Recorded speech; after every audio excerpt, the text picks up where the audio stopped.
The stagecoach wheels ground against loose stones as they rolled into what should have been the bustling frontier town of Silver Creek, Colorado Territory, 1882. Dust clouds swirled around the weathered vehicle, settling slowly in the afternoon. Stillness. Margaret Sullivan pressed her gloved hand against the small window, peering through the grime-streaked glass at a sight that made her stomach drop. Before we jump back in, tell us where you're tuning in from. And if this story touches you, make sure you're subscribed, because tomorrow I've saved something extra special for you. Empty storefronts stared back at her like hollow eye sockets. Broken windows caught the late September sun, throwing fractured light across abandoned boardwalks. A solitary tumbleweed rolled down what had once been Main Street, its dry branches scraping against warped wooden planks. The silence was absolute, broken only by the creaking of a loose shutter somewhere in the distance. "End of the line, miss," called the driver, his weathered face appearing at the coach door. "Silver Creek." The irony in his voice was unmistakable. Margaret gathered her dark blue traveling dress around her legs and accepted his outstretched hand as she stepped down onto the dusty ground. At 24, she possessed a quiet elegance that her current circumstances couldn't diminish. Auburn hair escaped in gentle wisps from beneath her practical bonnet, framing features that spoke of both determination and carefully concealed a vulnerability. Her brown eyes, flecked with gold, surveyed the ghostly settlement with growing unease. "Where is everyone?" she asked, though the question felt foolish the moment it left her lips. The driver, introducing himself as Jake Morrison, spat into the dirt and began untying her trunk from the coach's roof. "Town's been dead near 6 months now. Silver mine played out, folks packed up and left. Most headed west to California, some north to Denver." He glanced at her with curious sympathy. "You sure this is where you meant to come, miss?" Margaret's fingers found the letter in her reticule, the paper soft from repeated reading. "I'm supposed to meet someone here, Mr. Daniel Hayes. He wrote that he owned the general store and—" She trailed off, looking at the clearly abandoned building that must have once housed such an establishment. Morrison set her trunk down with a thud that echoed in the emptiness. "Hayes, you say? Name sounds familiar, but I can't place it. Been driving this route for 2 years. Seen plenty of folks come and go." He scratched his grizzled beard thoughtfully. "Could he left with the others when the mine closed?" The words hit Margaret like a physical blow. She had traveled nearly 2,000 miles from Philadelphia, leaving behind everything familiar, responding to a carefully worded advertisement in the matrimonial section of the newspaper. Daniel Hayes had presented himself as a successful merchant in a thriving mining community, seeking a refined wife to share his prosperous life in the Colorado Territory.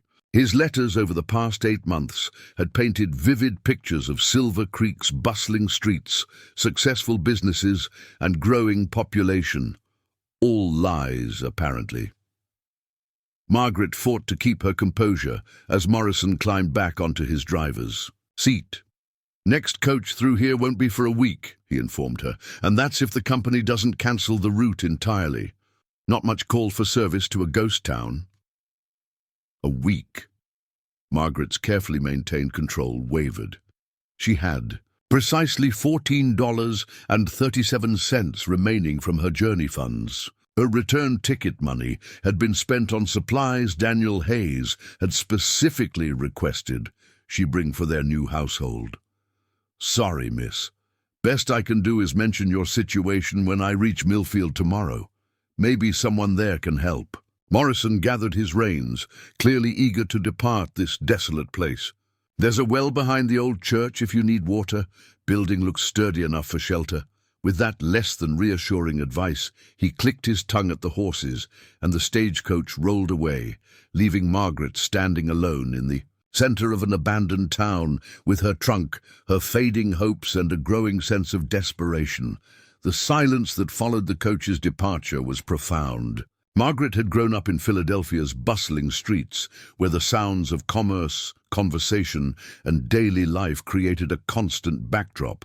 This emptiness felt unnatural, almost menacing in its completeness. Even the wind seemed reluctant to disturb the stillness, as if the very air had given up on this forsaken place.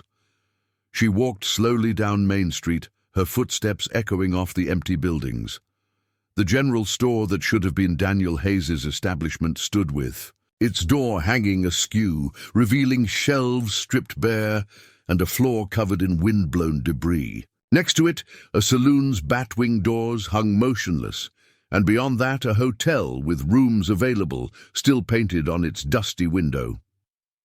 The church Morrison had mentioned stood at the far end of the street, its white clapboard walls weathered but intact. A small bell tower rose above the entrance, and Margaret could see that the structure appeared more sound than many of the other buildings.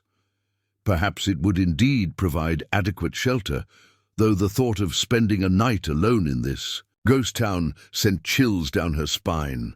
As she approached the church, Margaret noticed something that made her pause. Smoke was rising from behind the building. Not the thick, dangerous smoke of a fire, but the thin, steady stream that suggested someone had lit a cooking fire. Her heart began to race. Perhaps the town wasn't entirely abandoned after all. Moving cautiously around the side of the church, Margaret discovered a small cabin nestled among a grove of aspen trees. The cabin appeared well-maintained, with fresh chinking between the logs and a neat stack of firewood beside the door. A garden plot showed signs of recent tending, and clothing hung on a line stretched between two trees.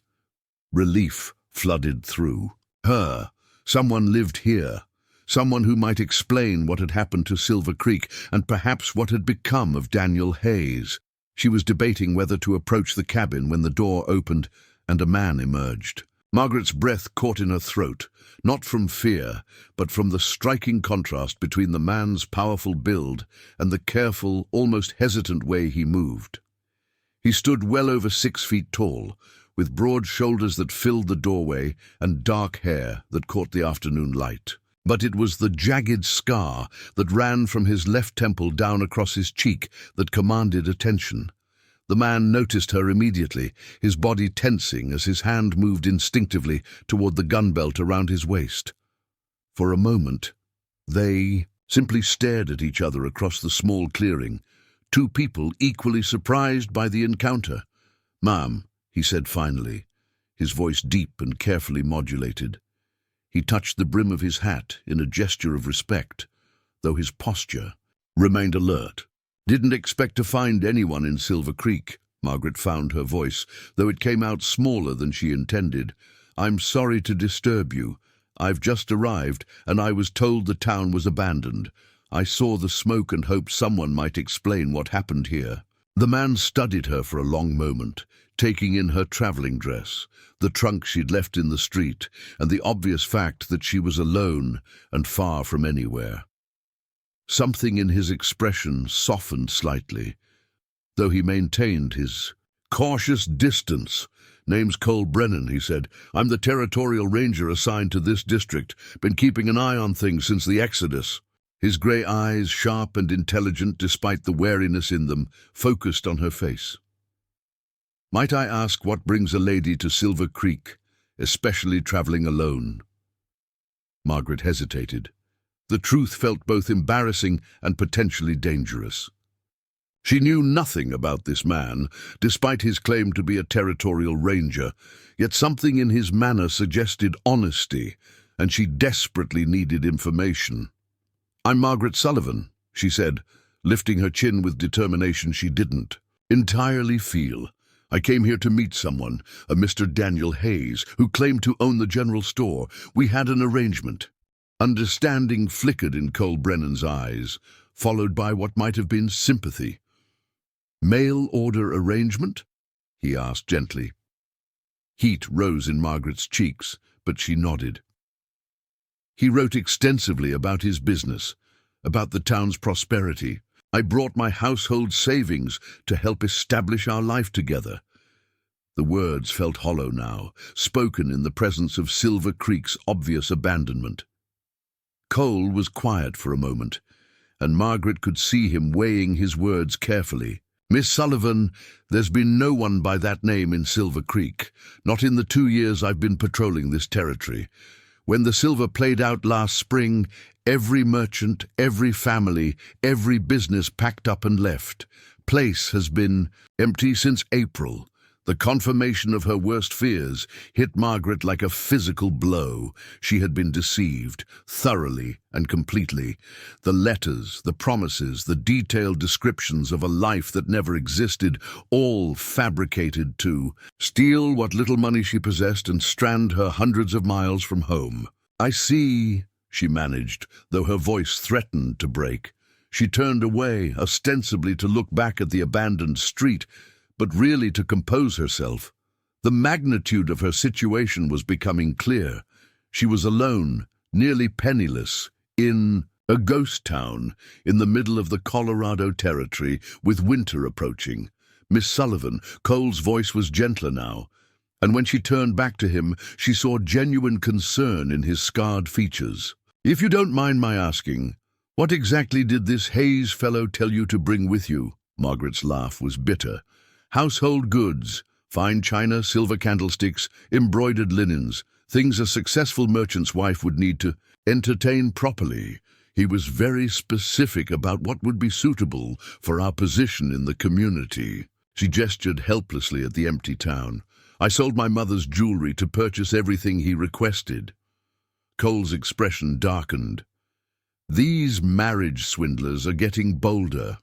Usually they're content to take travel money and disappear. This one convinced you to liquidate assets." "Marriage swindlers?" Margaret repeated, though the term explained everything with horrible clarity. "Men who prey on women seeking better lives out west. They paint pictures of prosperity and happiness, collect whatever money they can, then vanish." Cole's jaw tightened. Territories full of lonely women who fell for similar schemes. The words stung, but Margaret forced herself to ask the practical question. "The next stagecoach doesn't come for a week. Do you know if there's somewhere safe? I might wait. I have some money left, enough for passage back east if I'm careful." Preparing and narrating this story took us a lot of time, so if you are enjoying it, subscribe to our channel. It means a lot to us. Now back to the story. Cole studied her for a long moment, and Margaret had the distinct impression he was engaged in some internal debate. Finally, he seemed to reach a decision. "Miss Sullivan, I can't in good conscience leave a lady alone in an abandoned town for a week. Too many dangers, wild animals, drifters who might not have good intentions, not to mention weather turning. And cold." He paused, then continued with obvious reluctance.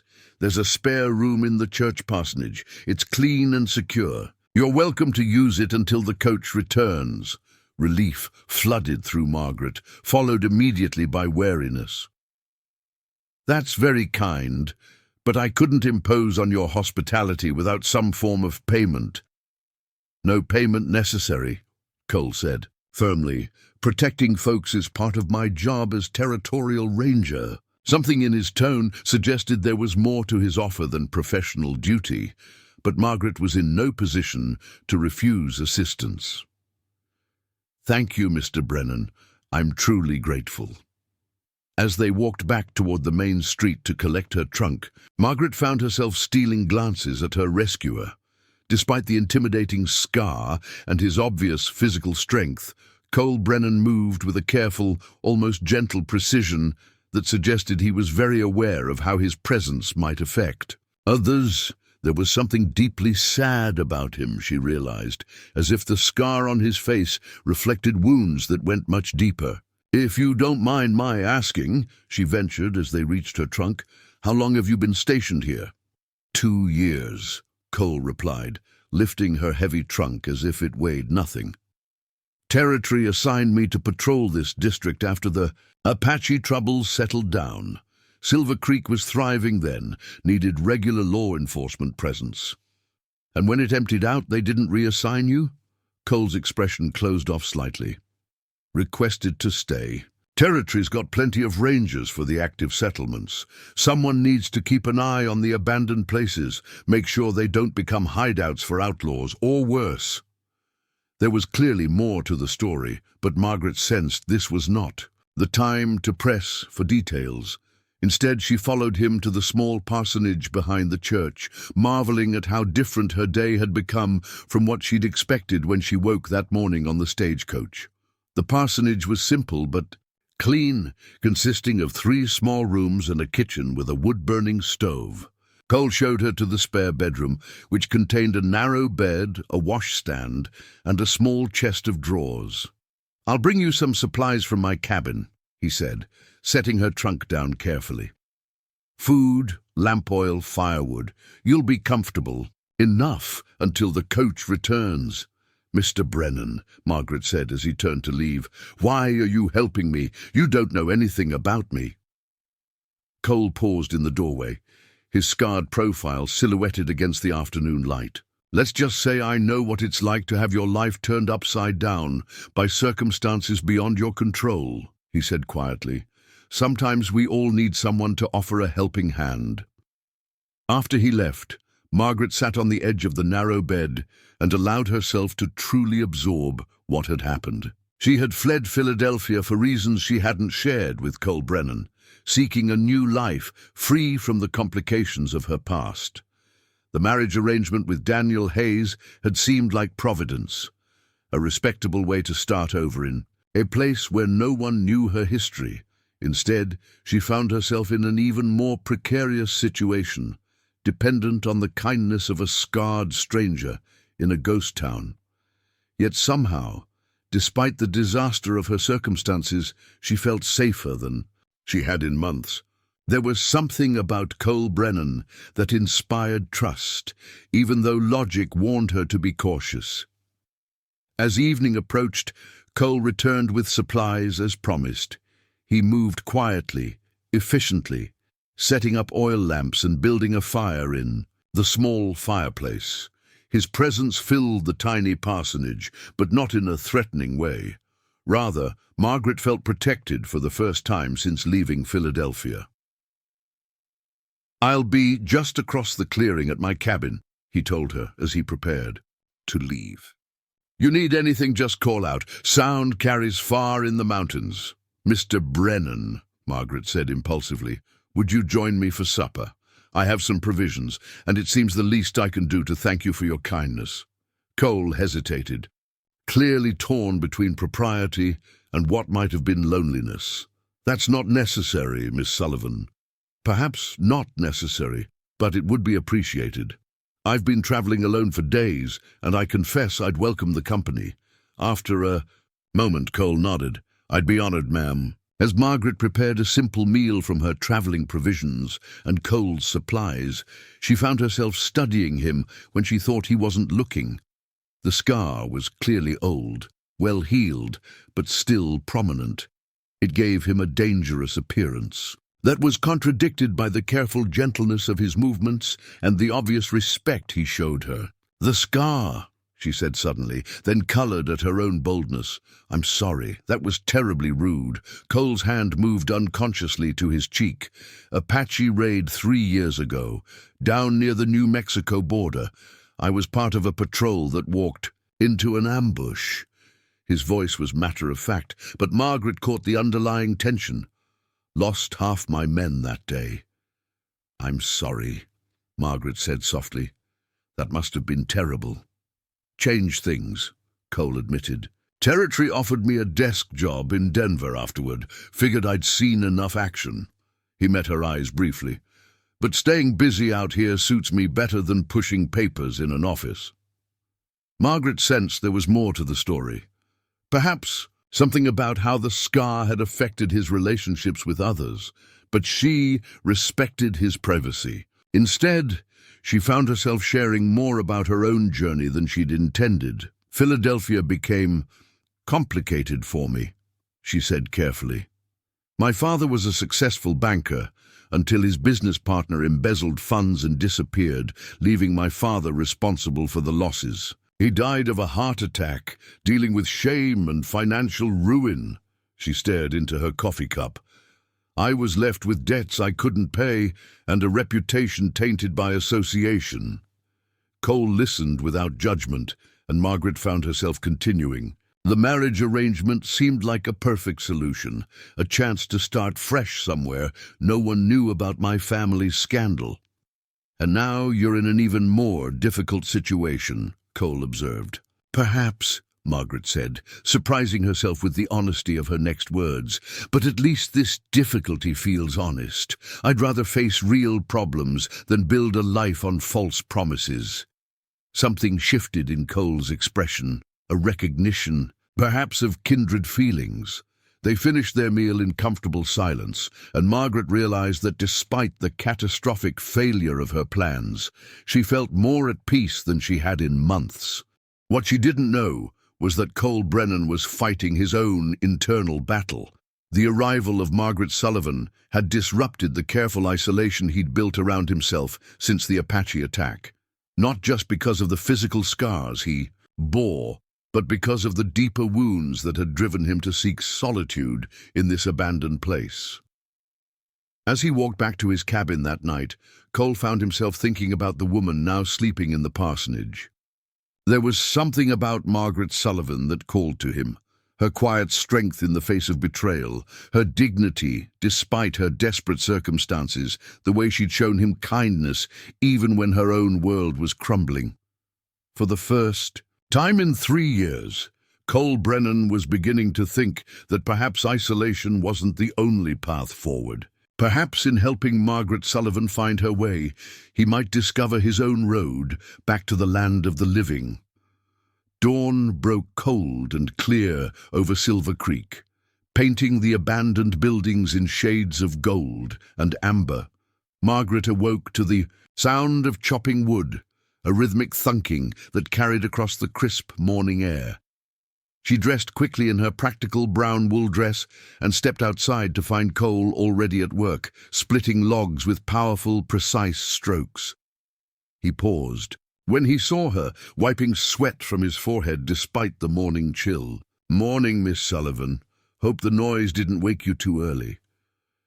"Not at all. I'm accustomed to rising with the sun." Margaret pulled her shawl tighter against the mountain air. "Is there anything I can do to help?" Cole's expression suggested surprise at the offer. "Appreciate the thought, but this isn't work for a lady. Mr. Brennan, I may have been raised in Philadelphia society, but circumstances have taught me the value of useful work."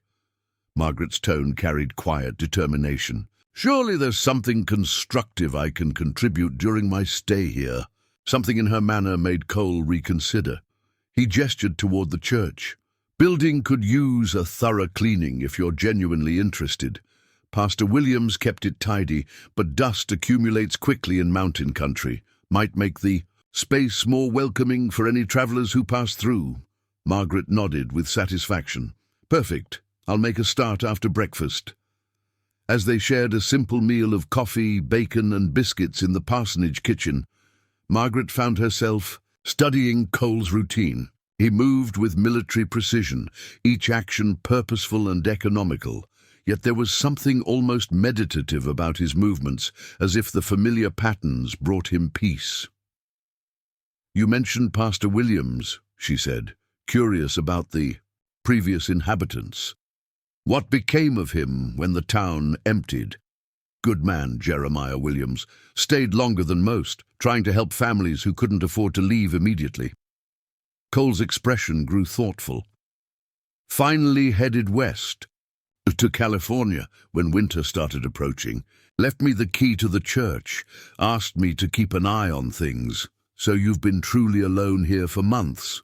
Cole nodded, seeming unconcerned by what would have driven most people to desperation. "Suits my temperament.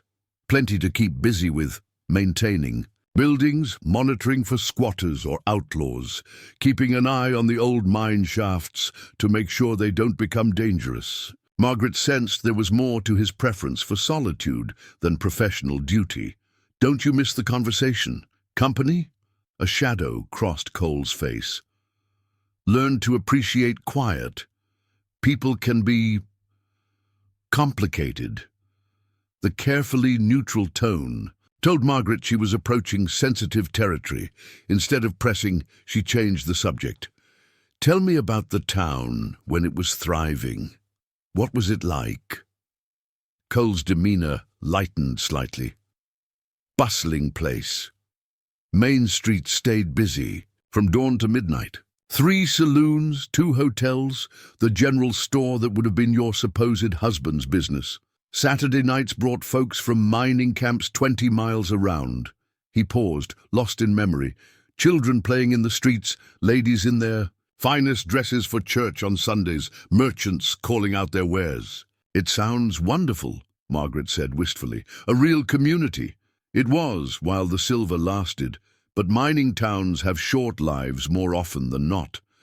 When the easy ore played out, reality set in quickly. After breakfast, Margaret began her self-appointed task of cleaning the church, while Cole departed to check the old mine workings. Left alone with her thoughts, she found the physical work soothing. Sweeping, dusting, and polishing gave her hands something productive to do, while her mind processed her situation. The church was beautiful in its simplicity. Wooden pews faced a modest altar, adorned with hand-carved details. Sunlight streamed through plain glass windows, casting geometric patterns across the floor. As she worked, Margaret could imagine the building filled with families, voices raised in hymns, the warmth of a community that had once thrived here. Around midday, she heard horses approaching, multiple riders from the sound of it. Stepping to the window, Margaret saw 3 men on horseback stopping in front of the abandoned saloon. They wore the rough clothing of drifters, and something about their manner made her uneasy. One pointed toward the church, and Margaret quickly stepped back from the window. Her heart racing, she considered her options. Cole was somewhere up in the mountains checking mine shafts, and she had no way to signal him. The men were already dismounting, their voices carrying clearly in the still air. "Smoke from that cabin yesterday," one was saying. "Someone's been living here regular-like." "Good," replied another with a harsh laugh. "We need supplies and a place to lay low. Whoever it is won't mind sharing." Margaret's blood ran cold. These were clearly men with criminal intentions, and she was trapped in the church with nowhere to run. Moving as quietly as possible, she made her way to the back of the building, hoping to slip out the rear door and escape to the woods. But as she reached for the door handle, it opened suddenly, revealing a 4th man who must have circled around the building. He was unshaven, reeking of whiskey and unwashed clothes, with pale eyes that assessed her with unpleasant interest. Well, he drawled. "Look what we have here, a real lady all alone in the ghost town." Margaret stepped backward, fighting panic. "I'm sorry, gentlemen, but this is private property. You'll need to move along." The man laughed, a sound devoid of humor. "Private property? In a dead town?" "I don't think so, sweetheart." He called over his shoulder. "Boys, come see what I found." The other 3 men appeared at the front of the church, blocking any escape in that direction. Margaret's mind raced, trying to remember Cole's advice about defending herself, wishing desperately that she had some kind of weapon. "Now don't be unfriendly," the apparent leader said, a tall man with a scraggly beard and predatory smile. "We're just weary travelers looking for hospitality. Maybe you could rustle up some food, make us comfortable." "I have very little," Margaret said, forcing her voice to remain steady. But you're welcome to what provisions I can spare, if you'll take them and move on." "Oh, we're not in any hurry," another man interjected. "Nice, quiet place like this, a pretty lady to keep us company. We might stay a while." Margaret's heart pounded as the men spread out, clearly intending to surround her. She was calculating her chances of reaching the altar, where she remembered seeing a heavy brass candlestick, when a new voice cut through the tension. "Gentlemen." The single word, spoken in Cole's deep, controlled tone, froze everyone in place. Margaret looked toward the front door to see the ranger standing in the entrance, his hand resting casually on his gun belt. His scarred face showed no emotion, but something in his stance radiated deadly competence. "This is private property," Cole continued in the same voice. "Time to move along." The leader of the group turned slowly, sizing up this new threat. "Now, friend, no need for trouble. We're just passing through, being sociable with the lady." "I can see that," Cole replied. "And now you can pass through somewhere else." Margaret watched the silent communication between the men, the way they positioned themselves, the subtle shift in the leader's demeanor as he realized Cole was not someone to be easily intimidated. "4 of us, 1 of you," the leader said finally. "Might want to reconsider your tone." Cole's expression didn't change. "Might want to look behind you." As one, the men turned to see Cole's rifle propped against the doorframe, its barrel aimed directly at the group. In their focus on Margaret and then on Cole himself, they had failed to notice him preparing for exactly this situation. "Now then," Cole said pleasantly, "I believe you were just leaving." The leader's face flushed with anger and embarrassment, but he was clearly experienced enough to recognize a superior position when he saw one. "This ain't over, Ranger." "Yes, it is," Cole replied with quiet finality. "And if I see any of you in this territory again, it'll end differently." The men filed out of the church with sullen mutters and backward glances. Margaret remained motionless until she heard their horses departing at a rapid pace, only then allowing herself to sag against the nearest pew. "You're safe," Cole said gently, moving to her side. "They're gone." "How did you know?" Margaret asked, her voice shaking slightly with delayed reaction. "Saw their tracks near the old mine entrance. Fresh horses should be different from any of the local stock. Figured they were headed this way." Cole's grey eyes studied her face with concern. "You handled that well. Stayed calm. Didn't give them any reason to escalate." "I was terrified," Margaret admitted. "Smart thing to be, but you didn't let fear control you." Cole paused, then added with something like pride, "That takes courage." The compliment warmed Margaret in a way she hadn't expected. "What were they? Outlaws?" "Most likely. Territories full of men running from something or someone. Usually they avoid settlements, even abandoned ones, but desperate folks make poor decisions." Margaret shuddered at the thought of what might have happened if Cole hadn't returned when he did. Will they come back? Not those particular men. They're cowards at heart, looking for easy targets. Cole's expression grew serious. "But the incident raises a point we need to discuss." "What kind of point?" Cole was quiet for a moment, clearly choosing his words carefully. "Miss Sullivan, it's not safe for you to stay here alone, even for the few more days, until the stagecoach returns. Those men won't be the last drifters to pass through, and next time I might not be close enough to help." Margaret felt her heart sink. "Are you suggesting I should leave Silver Creek immediately? Try to reach another town on foot?"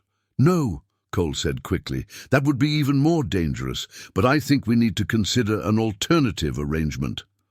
"What kind of arrangement?" Cole hesitated, and Margaret could see him wrestling with some internal conflict. Finally, he spoke with the air of a man who had made a difficult decision. "The territorial government has been pushing for more settlement in these mountain valleys. They offer land grants to married couples willing to establish permanent homesteads in isolated areas." His scarred face was carefully neutral. A married couple could claim the entire town of Silver Creek under the Homestead Act. Margaret stared at him, not certain she understood his meaning. "Are you suggesting a marriage of convenience?" Cole said quickly. "Legal protection for you, legitimate claim to the land for both of us. You'd have security and a chance to build something real here. I'd have company and help maintaining the settlement." The proposal struck Margaret speechless. In the space of 2 days, she had gone from expecting to marry a fictional merchant to being proposed to by a scarred ranger in an abandoned church. "Mr. Brennan," she said carefully, That's an extraordinary suggestion. But we barely know each other. True, Cole acknowledged, but we've both been honest about our circumstances. You need protection and a fresh start. I need... He paused, seeming to struggle with admitting his own needs.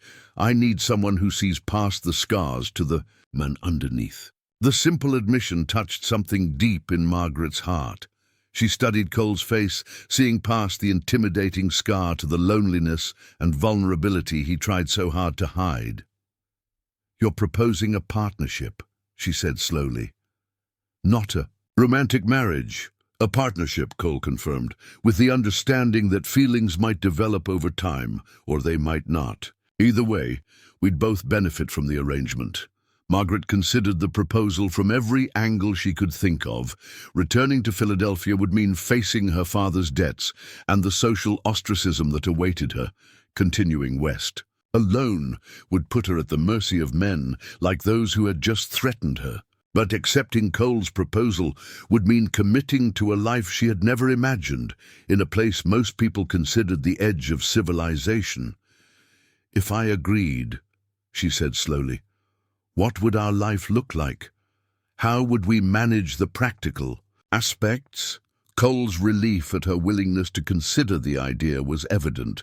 "The town has good bones. We could restore some of the buildings, establish services that would attract new settlers. The church could serve surrounding ranches and mining camps. You mentioned bookkeeping skills. There's always a need for record keeping and correspondence. And, between us personally, separate quarters until or unless we both wanted otherwise," Cole said firmly. "Mutual respect and support. Shared responsibilities for building something worthwhile here." Margaret realized that Cole's proposal offered something she hadn't dared hope for, a chance to be truly useful, to build something meaningful with her own hands and mind. The marriage to Daniel Hayes would have made her merely an accessory to someone else's success.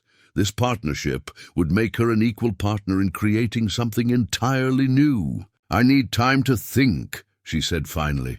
"Of course, but Miss Sullivan," Cole's voice was gentle, "you should know that even if you decide against the marriage, I won't let any harm come to you.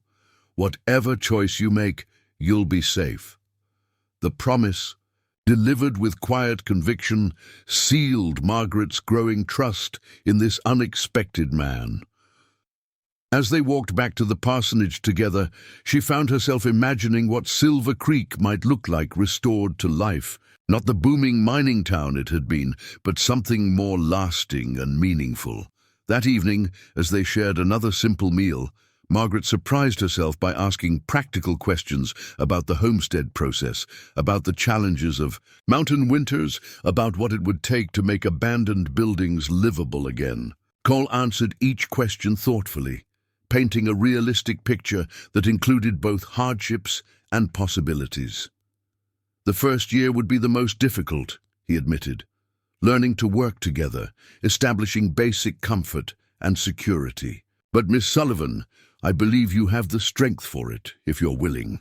Margaret looked across the table at this scarred, solitary man who had appeared in her life like Providence itself. He offered no false promises, no romantic declarations, just honest partnership and mutual protection in building something worthwhile. For the first time since leaving Philadelphia, Margaret began to believe she might have found not just safety, but a future worth claiming. "Mr. Brennan," she said quietly, "I believe I am willing. If you're certain about your offer, then yes, I accept your proposal." The smile that transformed Cole's scarred face was like sunrise breaking over the mountains, bright with hope and possibility neither of them had dared to expect. The wedding ceremony took place 3 days later in the very church where Margaret had faced down the outlaws. Without a pastor, Cole performed the legal necessities, using his authority as a territorial ranger, while Margaret wore her best blue dress and carried a small bouquet of late-season wildflowers she'd gathered from the mountainside. The simplicity, of the moment struck them both. No grand cathedral, no elaborate gown, no assembled guests, just two people making practical vows in an empty town with only the mountains as witnesses. Yet as they spoke the words that bound them legally, something deeper passed between them, an understanding that this arrangement meant more than mere convenience. "I now pronounce us husband and wife," Cole said solemnly, then paused awkwardly. "I suppose tradition calls for a kiss." Margaret finished softly. "Yes, I believe it does." The kiss was brief, respectful, but Margaret felt a warmth spread through her that had nothing to do with the autumn sunlight streaming through the church windows. When they separated, Cole's grey eyes held a tenderness she hadn't seen before. "Mrs. Brennan," he said formally, testing the sound of her new name. "Mr. Brennan," she replied with a small smile. "Shall we begin our partnership?" The first challenge. It came immediately. Where would they live while making Silver Creek habitable again? Cole's cabin was too small for two people, and the parsonage, while adequate for temporary shelter, lacked the space needed for their ambitious plans. "And the hotel," Margaret suggested, as they walked through the abandoned buildings, evaluating possibilities. "It's the largest structure still in good condition, and the ground floor could serve multiple purposes." Cole examined the building with a practical eye. Good bones, solid foundation. Would need extensive work to make it comfortable, but you're right about the potential. He pushed open the front door, revealing a lobby thick with dust but structurally sound. "Main floor for our living quarters and any business we establish. Upper floors could house future settlers." Margaret walked through the space, her imagination already transforming the abandoned hotel. "A general store here in the front," she mused, gesturing toward the wide windows facing Main Street. "Living quarters in the back. The large room upstairs could serve as a meeting hall for when other families arrive." "When other families arrive," Cole repeated thoughtfully. "You really believe we can bring life back to this place?" "Don't you?" Margaret challenged. "You wouldn't have proposed this arrangement if you thought it was hopeless." Cole's scarred face showed surprise at her confidence. "I suppose I wouldn't have. But it's one thing to hope, and another to believe." Margaret moved to stand beside him, looking out at the empty street that would need to bustle with life again if their dreams were to succeed. "Mr. Brennan, Cole, I've learned that sometimes believing is the first step toward making something real."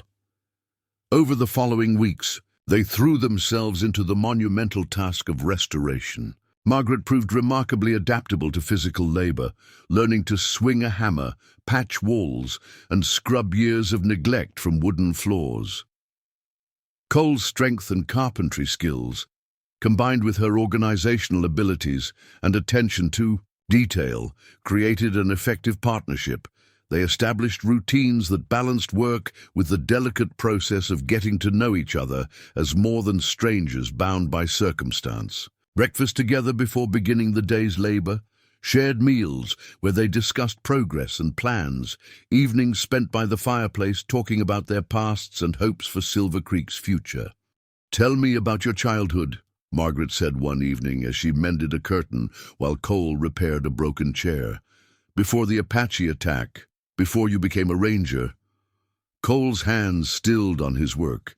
He rarely spoke of personal matters, but something about the domestic scene, the warm fire, the comfortable silence between them, seemed to encourage confidences. "Grew up on a farm in Kansas," he said finally. "My father was a blacksmith. My mother took in sewing. Simple life, but good. Had plans to take over the smithy, maybe marry Sarah Henderson from the neighboring farm." Margaret felt a small pang at the mention of another woman. What happened to those plans? "War happened. Enlisted when I turned 18, spent 3 years, fighting in places I'd never heard of before." Cole's voice grew distant. "When I came back, everything had changed. My parents had died of influenza. The farm was sold for debts, and Sarah had married a man who stayed home to manage his family's store. "I'm sorry," Margaret said softly. "That must have been devastating." "Taught me that making plans is dangerous," Cole replied. "Life has a way of destroying whatever future you think you're building." Margaret set down her sewing and moved to sit closer to him. "Is that why you chose isolation? To avoid making plans that could be ruined?" Cole met her eyes. His expression, vulnerable in the firelight, seemed safer. "Out here alone, the only person I could disappoint was myself." "And now," Margaret asked, "does this feel dangerous to you, making plans with me?" Cole was quiet for a long moment. "Terrifying," he admitted, "but also necessary. I didn't realize how empty my life had become until you arrived and filled it with possibility." The admission hung between them, more intimate than any physical closeness. Margaret reached out to touch his scarred cheek gently. "I understand being afraid of hope," she said. "After my father's death, after everything fell apart in Philadelphia, I convinced myself that safety lay in expecting nothing good. But Cole, what if we're wrong? What if the risk of disappointment is worth taking for the chance of real happiness?" Cole turned his face into her palm, closing his eyes at the tender contact. "What if we fail? What if Silver Creek never attracts new settlers, or we can't make a living here, or—" "Then we'll have failed together," Margaret interrupted. "And that's still better than succeeding alone." The conversation marked a turning point in their relationship. From that night forward, their partnership included emotional intimacy alongside the practical work of rebuilding the town. They began sharing deeper fears and dreams, learning each other's habits and preferences, building the foundation of genuine affection. Margaret discovered that Cole had a dry sense of humor that emerged when he felt safe. He learned that she sang while working and had a talent for making even their simple meals feel special. They developed inside jokes about the peculiarities of their situation. A mail-order bride who got an abandoned town instead of a husband, a territorial ranger, who acquired a wife along with his homestead claim, but their progress wasn't without challenges. The work was backbreaking, and mountain weather proved unpredictable. An early snowstorm in October nearly trapped them without adequate heating in the hotel, forcing them to retreat to Cole's cabin for 3 days while they waited for the weather to clear. The enforced proximity in the small space tested their carefully maintained boundaries. For the first time since their marriage, they shared sleeping quarters, Cole gallantly offering her the bed while he took the floor near the fire.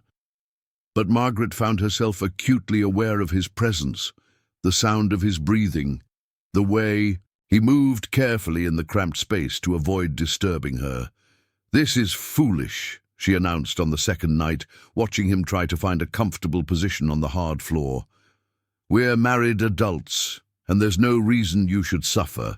When the bed is large enough for both of us." Cole's expression was carefully neutral.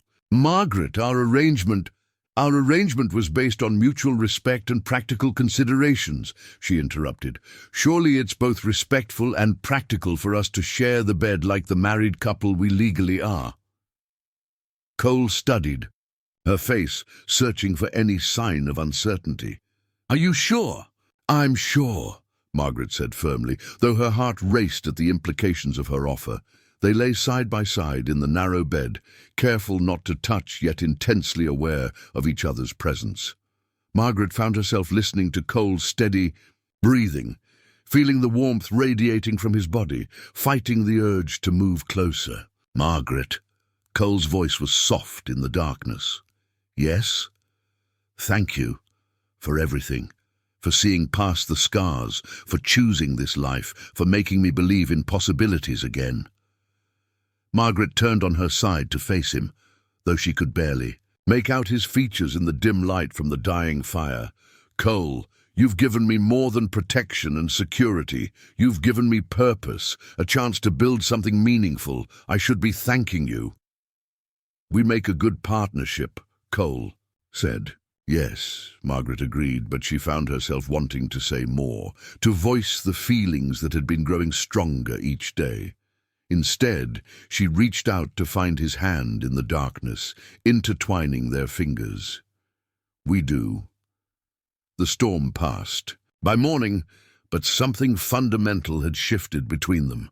The careful distance they'd maintained dissolved into comfortable intimacy. They began sharing casual touches, Cole's hand on her back as he reached around her in the kitchen, Margaret's fingers brushing his as they worked side by side. By November, they had made remarkable progress on the hotel. The main floor was livable, with a comfortable sitting room, functional kitchen, and bedroom that they now shared without awkwardness. Margaret had established a small general store in the front room, stocking it with supplies ordered from Denver in anticipation of future settlers. The first test of their success came when a family of travelers sought shelter during an early blizzard. Thomas and Ruth Miller, traveling west with their 2 young children, found themselves stranded when their wagon broke down outside Silver Creek. "Of course you're welcome to stay," Margaret told Ruth Miller as Cole helped Thomas stable their horses. "We have comfortable rooms upstairs, and you're no trouble at all." As she prepared extra food and made up beds for their unexpected guests, Margaret felt a surge of satisfaction. This was exactly what she and Cole had envisioned, Silver Creek serving as a beacon of hospitality for travelers, slowly rebuilding its reputation as a welcoming community.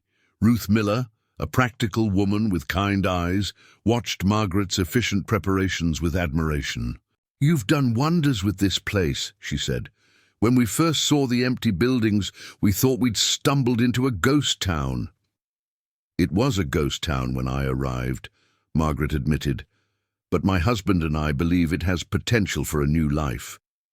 "Your husband seems like a good man," Ruth observed, "and clearly devoted to you. The way he looks at you," she smiled knowingly. "Some couples take years to develop that kind of connection." Margaret felt warmth rise in her cheeks. "We're very fortunate to have found each other." Later that evening, as the Miller family settled in upstairs and Margaret cleaned the kitchen, Cole approached her with a thoughtful expression. "Mrs. Miller is right," he said quietly. "We have developed something special here." Margaret paused in her dishwashing. "Yes, we have." Cole moved to stand behind her, his hands settling gently on her shoulders. "Margaret, I need you to know that what started as a practical arrangement has become much more for me. You've become much more." Margaret leaned back against his solid presence, closing her eyes at the warmth of his touch. "For me as well, Cole. Whatever this arrangement was supposed to be, it's become real." Cole turned her in his arms, his scarred face tender with emotion. "I love you," he said simply. "Not as a partner or a business arrangement, but as a man loves a woman he wants to spend his life with." Margaret's heart soared at the declaration she'd been hoping to hear. "I love you too, Cole, completely and truly." This time, their kiss was not brief or respectful. It was deep and passionate, full of all the feelings they'd been carefully restraining. When they separated, both were breathing hard. "No more separate sleeping arrangements," Cole said against her forehead. "No more careful distance," Margaret agreed. That night their marriage became real in every sense. What had begun as a practical partnership transformed into genuine love, sealing their commitment not just to rebuilding Silver Creek, but to building a life together that neither had dared to hope for. As Margaret fell asleep in Cole's arms, she reflected on the incredible journey that had brought her to this moment. She had come west seeking security through marriage to a stranger, only to find love with a different stranger entirely. Tomorrow would bring new challenges as they continued working to attract settlers and establish Silver Creek as a thriving community. But tonight, she was exactly where she belonged, in the arms of the man who had claimed her as his wife and won her heart completely. The wedding ceremony took place 3 days later in the very church where Margaret had faced down the outlaws. Without a pastor, Cole performed the legal necessities, using his authority as a territorial ranger, while Margaret wore her best blue dress and carried a small bouquet of late-season wildflowers she'd gathered from the mountainside. The simplicity of the moment struck them both. No grand cathedral, no elaborate gown, no assembled guests. Just two people making practical vows in an empty town with only the mountains as witnesses. Yet, as they spoke, the words that bound them, legally, something deeper passed between them, an understanding that this arrangement meant more than mere convenience. "I now pronounce us husband and wife," Cole said solemnly, then paused awkwardly. "I suppose tradition calls for a kiss," Margaret finished softly. "Yes, I believe it does." The kiss was brief, respectful, but Margaret felt a warmth spread through her that had nothing to do with the autumn sunlight streaming through the church windows. When they separated, Cole's grey eyes held a tenderness she hadn't seen before. "Mrs. Brennan," he said formally, testing the sound of her new name. "Mr. Brennan," she replied with a small smile. "Shall we begin our partnership?" The first challenge came immediately. Where would they live while making Silver Creek habitable again? Cole's cabin was too small for two people, and the parsonage, while adequate for temporary shelter, lacked the space needed for their ambitious plans. "The hotel," Margaret suggested as they walked through the abandoned buildings, evaluating possibilities. "It's the largest structure still in good condition, and the ground floor could serve multiple purposes." Cole examined the building with a practical eye. Good bones, solid foundation, would need extensive work to make it comfortable, but you're right about the potential. He pushed open the front door, revealing a lobby thick with dust, but structurally sound. "Main floor for our living quarters and any business we establish. Upper floors could house future settlers." Margaret walked through the space, her imagination already transforming the abandoned hotel. "A general store here in the front," she mused, gesturing toward the wide windows facing Main Street. "Living quarters in the back, the large room upstairs. Could serve as a meeting hall for when other families arrive." "When other families arrive," Cole repeated thoughtfully. "You really believe we can bring life back to this place, don't you?" Margaret challenged. "You wouldn't have proposed this arrangement if you thought it was hopeless." Cole's scarred face showed surprise at her confidence. "I suppose I wouldn't have. But it's one thing to hope and another to believe." Margaret moved to stand beside him, looking out at the empty street that would need to bustle with life again if their dreams were to succeed. "Mr. Brennan, Cole, I've learned that sometimes believing is the first step toward making something real."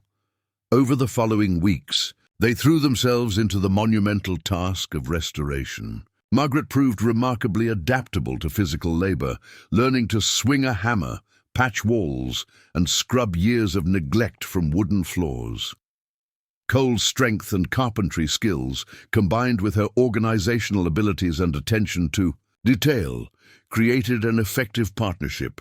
They established routines that balanced work with the delicate process of getting to know each other as more than strangers bound by circumstance. Breakfast together before beginning the day's labor, shared meals where they discussed progress and plans, evenings spent by the fireplace talking about their pasts and hopes for Silver Creek's future. "Tell me about your childhood, Margaret," said one evening as she mended a curtain while Cole repaired a broken chair. "Before the Apache attack, before you became a ranger." Cole's hands stilled on his work. He rarely spoke of personal matters, but something about the domestic scene, the warm fire, the comfortable silence between them, seemed to encourage confidences. "Grew up on a farm in Kansas," he said finally. "My father was a blacksmith. My mother took in sewing. Simple life, but good. Had plans to take over the smithy, maybe marry Sarah Henderson from the neighboring farm." Margaret felt a small pang at the mention of another woman. What happened to those plans? War happened. Enlisted when I turned 18, spent 3 years. Fighting in places I'd never heard of before. Cole's voice grew distant. When I came back, everything had changed. My parents had died of influenza, the farm was sold for debts, and Sarah had married a man who stayed home to manage his family's store. "I'm sorry," Margaret said softly.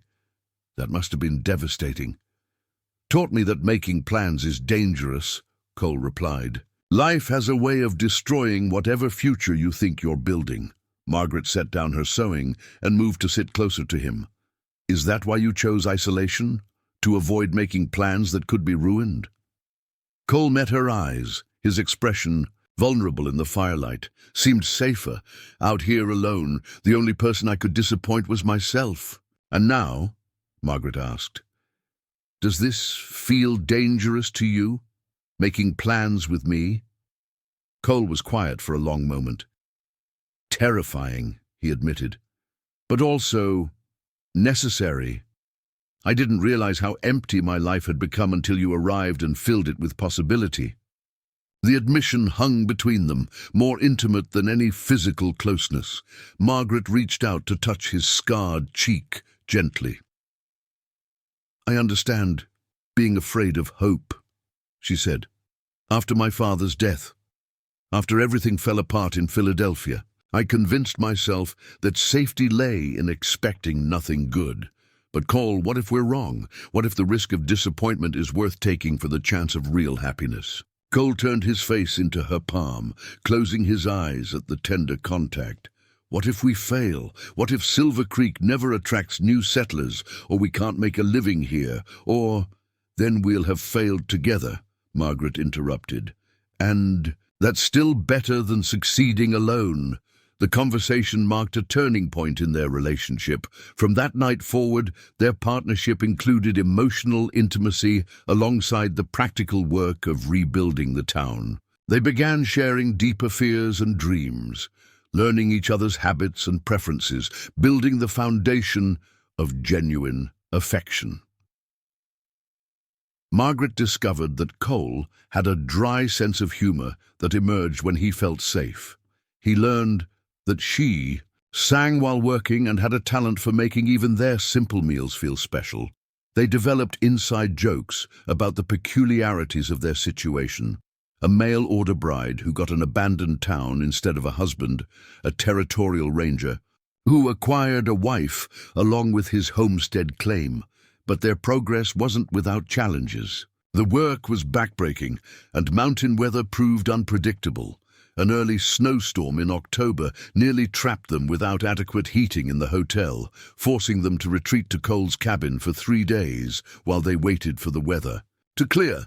The enforced proximity in the small space tested their carefully maintained boundaries. For the first time since their marriage, they shared sleeping quarters, Cole gallantly offering her the bed while he took the floor near the fire. But Margaret found herself acutely aware of his presence, the sound of his breathing, the way he moved carefully in the cramped space to avoid disturbing her. "This is foolish," she announced on the second night, watching him try to find a comfortable position on the hard floor. "We're married adults, and there's no reason you should suffer. When the bed is large enough for both of us." Cole's expression was carefully neutral. "Margaret, our arrangement was based on mutual respect and practical considerations," she interrupted. "Surely it's both respectful and practical for us to share the bed like the married couple we legally are." Cole studied, her face searching for any sign of uncertainty. "Are you sure?" "I'm sure," Margaret said firmly, though her heart raced at the implications of her offer. They lay side by side in the narrow bed, careful not to touch, yet intensely aware of each other's presence. Margaret found herself listening to Cole's steady breathing, feeling the warmth radiating from his body, fighting the urge to move closer. "Margaret," Cole's voice was soft in the darkness. "Yes, thank you for everything, for seeing past the scars, for choosing this life, for making me believe in possibilities again." Margaret turned on her side to face him, though she could barely. make out his features in the dim light from the dying fire. "Cole, you've given me more than protection and security. You've given me purpose, a chance to build something meaningful. I should be thanking you. We make a good partnership," Cole said. "Yes," Margaret agreed, but she found herself wanting to say more, to voice the feelings that had been growing stronger each day. Instead, she reached out to find his hand in the darkness, intertwining their fingers. "We do." The storm passed. By morning, but something fundamental had shifted between them. The careful distance they'd maintained dissolved into comfortable intimacy. They began sharing casual touches, Cole's hand on her back as he reached around her in the kitchen, Margaret's fingers brushing his as they worked side by side. By November, they had made remarkable progress on the hotel. The main floor was livable, with a comfortable sitting room, functional kitchen and bedroom that they now shared without awkwardness. Margaret had established a small general store in the front room, stocking it with supplies ordered from Denver in anticipation of future settlers. The first test of their success came when a family of travelers sought shelter during an early blizzard. Thomas and Ruth Miller, traveling west with their 2 young children, found themselves stranded when their wagon broke down outside Silver Creek. "Of course you're welcome to stay," Margaret told Ruth Miller as Cole helped Thomas stable their horses. "We have comfortable rooms upstairs and you're no trouble at all." As she prepared extra food and made up beds for their unexpected guests, Margaret felt a surge of satisfaction. This was exactly what she and Cole had envisioned. Silver Creek serving as a beacon of hospitality for travelers, slowly rebuilding its reputation as a welcoming community. Ruth Miller, a practical woman with kind eyes, watched Margaret's efficient preparations with admiration. "You've done wonders with this place," she said. "When we first saw the empty buildings, we thought we'd stumbled into a ghost town." "It was a ghost town when I arrived," Margaret admitted. "But my husband and I believe it has potential for a new life." "Your husband seems like a good man," Ruth observed, "and clearly devoted to you, the way he looks at you." She smiled knowingly. Some couples take years to develop that kind of connection. Margaret felt warmth rise in her cheeks. "We're very fortunate to have found each other." Later that evening, as the Miller family settled in upstairs and Margaret cleaned the kitchen, Cole approached her with a thoughtful expression. "Mrs. Miller is right," he said quietly. "We have developed something special here." Margaret paused in her dishwashing. "Yes, we have." Cole moved to stand behind her, his hands settling gently on her shoulders. "Margaret, I need you to know that what started as a practical arrangement has become much more for me. You've become much more." Margaret leaned back against his solid presence, closing her eyes at the warmth of his touch. "For me as well, Cole. Whatever this arrangement was supposed to be, it's become real." Cole turned her in his arms, his scarred face tender with emotion. "I love you," he said simply. "Not as a partner or a business arrangement, but as a man loves a woman he wants to spend his life with." Margaret's heart soared at the declaration she'd been hoping to hear. "I love you too, Cole, completely and truly." This time, their kiss was not brief or respectful. It was deep and passionate, full of all the feelings they'd been carefully restraining. When they separated, both were breathing hard. "No more separate sleeping arrangements," Cole said against her forehead. "No more careful distance," Margaret agreed. That night, their marriage became real in every sense. What had begun as a practical partnership transformed into genuine love, sealing their commitment not just to rebuilding Silver Creek, but to building a life together that neither had dared to hope for. As Margaret fell asleep in Cole's arms, she reflected on the incredible journey that had brought her to this moment. She had come west seeking security through marriage to a stranger, only to find love with a different stranger entirely. Tomorrow would bring new challenges as they continued working to attract settlers and establish Silver Creek as a thriving community. But tonight she was exactly where she belonged, in the arms of the man who had claimed her as his wife and won her heart completely. Spring arrived early in Silver Creek, bringing with it the sound of running water as mountain snow melted into rushing streams. Margaret stood in the doorway of their hotel, watching Cole repair the boardwalk that winter had damaged. 6 months of marriage had transformed both of them. Cole's perpetual wariness had softened into contentment, while Margaret had shed the last vestiges of Philadelphia refinement for the practical confidence of a frontier woman. Their success in reviving the town had exceeded even their most optimistic projections. Word of Silver Creek's hospitality had spread among travelers, miners, and ranchers throughout the territory. The Millers had returned in early spring with 3 other families, all seeking land and the promise of community that Margaret and Cole offered. Margaret now managed a thriving general store, post office, and informal banking service for the growing settlement. Cole had expanded his ranger duties to include serving as Silver Creek's unofficial mayor and justice of the peace. Together, they had performed 2 weddings, mediated disputes over water rights, and helped establish the first school in a restored building near the church. But their peaceful existence was about to face its greatest challenge. Margaret was organizing the week's mail delivery when she heard unfamiliar voices outside. Through the window, she observed 2 well-dressed men dismounting from expensive horses. Unlike the rough miners and ranchers who typically visited Silver Creek, these men wore tailored suits and carried themselves with the authority of wealth and position. The older of the 2, a distinguished gentleman with silver hair and calculating eyes, entered the store with his companion, a younger man who seemed nervous and kept glancing around as if expecting trouble.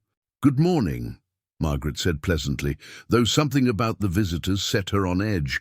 "Welcome to Silver Creek. How may I help you?" The older man studied her with uncomfortable intensity. "Mrs. Brennan, I presume. I am Jonathan Whitman, attorney at law from Philadelphia. This is my associate, Mr. Carter."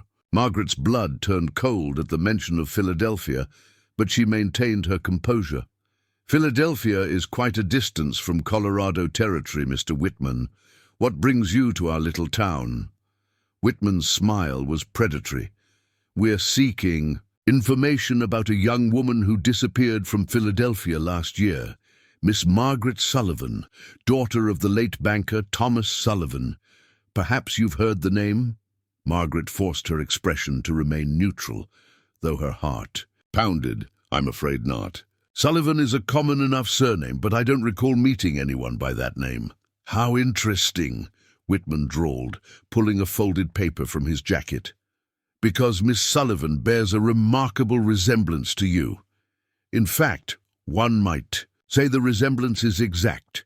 He unfolded a wanted poster bearing Margaret's photograph and description, offering a substantial reward for information leading to her whereabouts. Margaret's hands trembled slightly as she recognized the image taken for her father's business records the year before his death. "I see the resemblance troubles you," Whitman observed. "Perhaps because you are indeed Miss Margaret Sullivan, living under an assumed identity in this remote location." Before Margaret could respond, Cole's voice cut through the tension. "Gentlemen," he filled the doorway, his ranger's badge prominently displayed and his hand resting on his gun belt. "I'm Cole, Brennan, Territorial Ranger and Justice of the Peace for this district. Is there some problem here?" Whitman's confidence wavered slightly at Cole's imposing presence, but he rallied quickly. "No problem at all, Ranger. Simply conducting inquiries regarding a missing person from Pennsylvania." Cole's grey eyes moved between the visitors and Margaret, reading the situation with the instincts of a lawman. "And what makes you think this missing person might be in Silver Creek?" Your wife bears an uncanny resemblance to the woman we're seeking, Carter spoke for the first time, his voice high with nervousness. Miss Margaret Sullivan, wanted for questioning in connection with embezzlement and fraud charges in Philadelphia. Margaret felt the color drain from her face. Embezzlement and fraud. These were new accusations, far more serious than she had anticipated. Cole stepped closer to Margaret, his presence both protective and supportive. Mr. Whitman, if you're making accusations against my wife, I'll need to see official documentation. Warrants, extradition papers, something more substantial than a reward poster. Whitman's smile became more predatory. We're not here in an official capacity, Ranger, simply gathering information for interested parties in Pennsylvania. Miss Sullivan's disappearance left several financial matters unresolved. What kind of financial matters? Margaret found her voice, though it came out strained. Substantial sums missing from her father's bank, Carter explained eagerly, clearly proud of his research. Funds that disappeared shortly before Miss Sullivan herself vanished. Her father's business partner, Mr. Frederick Lawrence, has been working tirelessly to resolve the discrepancies. Margaret's shock was genuine. Frederick Lawrence was the man who had embezzled from her father's bank, driving Thomas Sullivan to financial ruin and an early grave. Now Lawrence was apparently blaming her for his crimes. That's preposterous, she said, abandoning her pretense of being a stranger to the Sullivan name. Frederick Lawrence is the embezzler. He stole thousands from my father's bank and left him to face the consequences alone. Whitman's eyes gleamed with triumph at her admission. So you are Margaret Sullivan. How convenient that you should confess so readily. Cole's expression hardened as he realized the implications of Margaret's revelation. Margaret, perhaps we should discuss this privately before— No, Margaret interrupted, her anger overriding caution. I won't let Frederick Lawrence destroy my reputation, along with everything else he's stolen. She faced Whitman directly.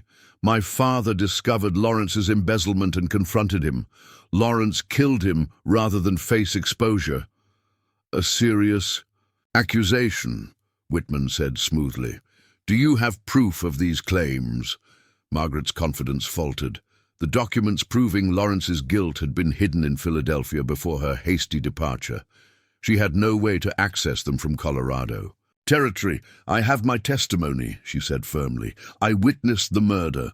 Carter laughed harshly. The word of a fugitive who fled the scene of a crime. I hardly think any court would find that credible. Cole moved to stand directly beside Margaret, his scarred face set in hard lines. Gentlemen, this conversation is over. If you have official business with my wife, present your documentation through proper legal channels. Otherwise, I suggest you leave Silver Creek immediately. Whitman studied Cole with calculating eyes. Ranger Brennan, I wonder if you're aware that harboring a fugitive is a federal crime. Your career, your reputation, everything you've built here could be destroyed by association with this woman's crimes. The threat hung in the air like a loaded gun. Margaret watched Cole's face, terrified that he might reconsider his support. When faced with such serious consequences, instead, Cole's expression grew deadly calm. Mr. Whitman, are you threatening a federal officer in the execution of his duties? Merely pointing out the ramifications of misplaced loyalty, Whitman replied, though his confidence was clearly shaken by Cole's unwavering stance. Then let me point out some ramifications of my own, Cole said quietly. This is my territory, my jurisdiction, and my town. You're threatening my wife with unsubstantiated accusations and attempting to intimidate a federal ranger. I suggest you reconsider your approach. The confrontation was interrupted by the arrival of Thomas Miller and two other settlers, drawn by the raised voices. Word spread quickly in a small community, and within minutes, a crowd of Silver Creek residents had gathered outside the store. Margaret felt a surge of emotion as she realized these people, neighbors she and Cole had helped settle, families whose children she taught in the makeshift school, men and women who had become genuine friends, were standing with them against the strangers who threatened their peace. "Problem here, Cole?" Thomas Miller asked, his hand resting casually on his rifle. "Nothing we can't handle, Tom," Cole replied. "These gentlemen were just leaving." Whitman looked around at the gathering crowd with obvious unease. Whatever plan he had devised for pressuring Margaret clearly hadn't anticipated facing an entire community united in her defense. "This isn't over," he said finally. "Miss Sullivan, Mrs. Brennan, will answer for her crimes eventually." "Perhaps," Cole said, "evenly, but not today and not in my town." After the unwelcome visitors departed, Margaret found herself surrounded by concerned neighbors, asking questions she wasn't ready to answer. Cole quickly dispersed the crowd with promises to explain later, then led Margaret back into their private quarters. "Tell me everything," he said gently once they were alone. "The whole truth, from the beginning."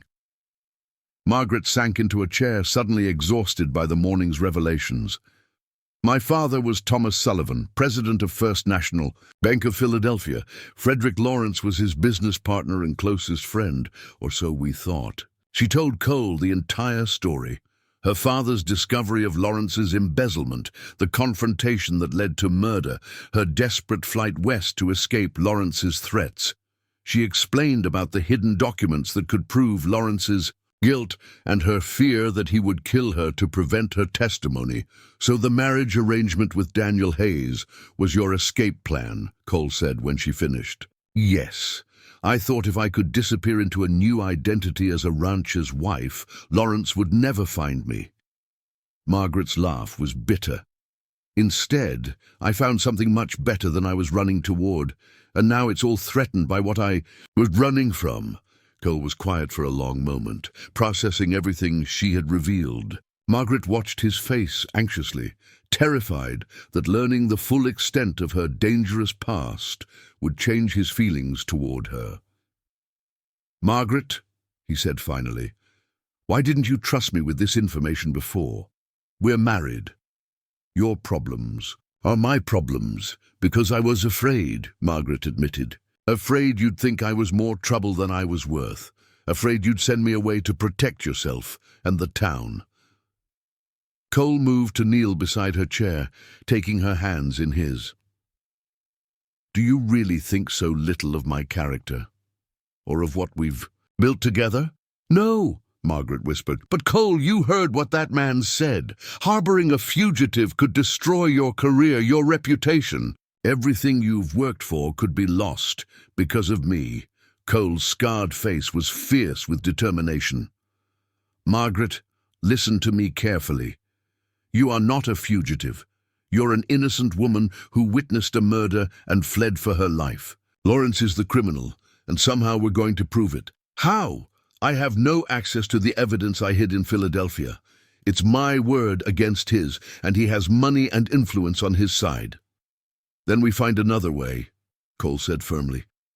"There are always other ways to expose the truth."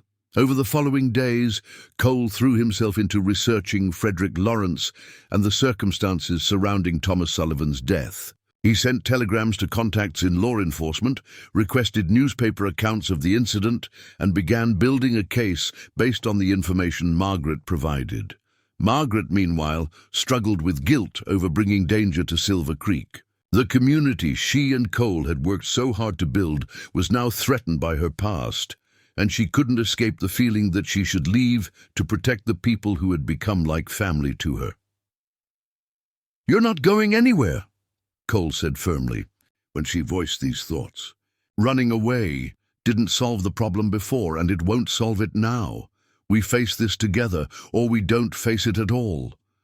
His unwavering support touched Margaret deeply, but also amplified her fear of what Lawrence might do to eliminate the threat she represented. The man who had murdered her father wouldn't hesitate to destroy Cole and Silver Creek if it served his purposes. As if summoned by her fears, word came a week later that Frederick Lawrence himself was traveling west, claiming business interests. that required his personal attention in Colorado territory. Margaret knew with cold certainty that Lawrence's only business was silencing her permanently. "He's coming for me," she told Cole, as they read the telegram reporting Lawrence's departure from Philadelphia. "Everything we've built here, everyone we care about, it's all in danger because of me." Cole folded the telegram carefully, his expression thoughtful rather than worried. "Then we'd better be ready for him." "Ready how?" Margaret asked. "Cole, this man is wealthy, connected, and completely ruthless. He has resources we can't match." "Perhaps," Cole agreed. "But he's coming to our territory, our town, where we have advantages he doesn't expect." His grey eyes met hers with calm determination. "Margaret, I've been thinking about what you told me, about those documents you hid in Philadelphia. What if there's a way to get them? That's impossible. I'd have to return to Philadelphia, and Lawrence would kill me the moment I set foot in the city." "Not you," Cole said quietly. "Me." Margaret stared at him in shock. "Cole, no. I won't let you risk your life for my past mistakes. They're not mistakes, Margaret. They're crimes committed against you and your family." Cole's voice was firm, with resolve. "And I'm not just a husband protecting his wife. I'm a territorial ranger sworn to uphold justice. Lawrence's crimes extend beyond Philadelphia now. He's threatening federal territory and its citizens." Margaret realized that Cole was right. Whatever Lawrence planned to do in Colorado territory would fall under federal jurisdiction. As a territorial ranger, Cole had not just the right, but the duty to investigate and prevent such crimes. "What did you have in mind?" she asked reluctantly. Cole's smile was grim with purpose. "We're going to turn Lawrence's own plan against him. He's coming west to eliminate the threat you represent. But what he doesn't know is that the threat has grown much larger than one woman's testimony." As Cole outlined his strategy, Margaret felt a mixture of hope and terror. The plan was audacious, dangerous, and entirely dependent on timing and luck. But it offered something she had thought impossible, a chance not just to survive Lawrence's attack, but to defeat him completely. The battle for Silver Creek and for the truth about Thomas Sullivan's murder was about to begin. Cole's plan was audacious in its simplicity. Rather than wait defensively for Frederick Lawrence to arrive in Silver Creek, they would take the offensive. Margaret would travel to Denver under heavy guard, ostensibly to meet with territorial officials about the charges against her. Lawrence, believing he had flushed his quarry into the open, would follow. Meanwhile, Cole would use his ranger credentials to conduct an official investigation into Lawrence's business dealings throughout the territory. "It's too dangerous," Margaret protested as they refined the details. "If something goes wrong, if Lawrence realizes it's a trap, then we improvise," Cole interrupted. "Margaret, we can't keep running from this man. Eventually he'll find a way to destroy us if we remain passive." Thomas Miller and 3 other armed settlers would escort Margaret to Denver, while Cole traveled separately to begin building his case. The territorial marshal in Denver, Joshua Cameron, was an old friend who had agreed to cooperate with Cole's investigation despite its unconventional nature. "Cameron served with me during the Apache campaigns," Cole explained. "He knows I wouldn't pursue this without solid reasons. More importantly, he has authority to detain suspects pending federal investigation." Margaret spent her last evening in Silver Creek, writing detailed instructions for the store's operation in her absence. Ruth Miller had agreed to manage daily business, while the other women would handle the school and postal duties. The entire community was mobilizing to protect what they had all built together. "You've given these people something worth fighting for," Cole observed as they watched their neighbors making preparations. "They're not just defending you, Margaret. They're defending their home." The next morning brought unexpected complications. A lone rider arrived just as Margaret's escort was preparing to depart, bearing urgent news from Denver. Marshal Cameron had been shot during a routine arrest 2 days earlier and was fighting for his life. Without his official cooperation, Cole's plan would be significantly more difficult to execute. We proceed anyway, Cole decided grimly. Cameron's deputy will have to suffice, and we'll work through territorial bureaucracy if necessary. Margaret's journey to Denver proved uneventful, though she remained constantly alert for signs of pursuit. The mountain roads were treacherous in late spring, with snowmelt creating dangerous crossings and muddy conditions that slowed their progress. Thomas Miller proved an excellent escort leader, keeping his men focused and maintaining a pace that balanced speed with safety. Denver had grown substantially since Margaret's arrival in Colorado Territory. The discovery of silver in nearby mountains had brought prosperity and population, transforming the frontier town into a bustling city with paved streets, brick buildings, and all the amenities of civilization.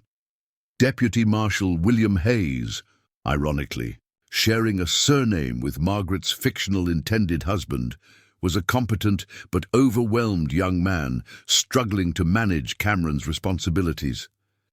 He listened to Margaret's story with growing incredulity, clearly uncertain how to handle such complex accusations.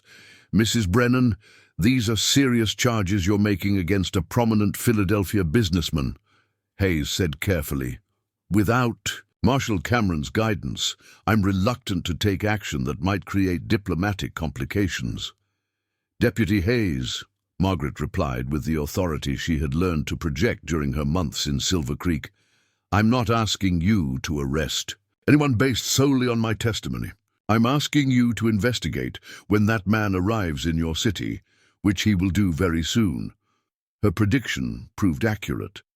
Frederick Lawrence arrived in Denver 2 days later, traveling in style with a private railroad car and an entourage that included 2 bodyguards, a personal secretary, and another attorney. His presence in the city was announced in the newspapers as a prominent Eastern businessman exploring investment opportunities in Colorado mining ventures. Cole arrived that same evening, dusty from hard travel and carrying a thick folder of documents.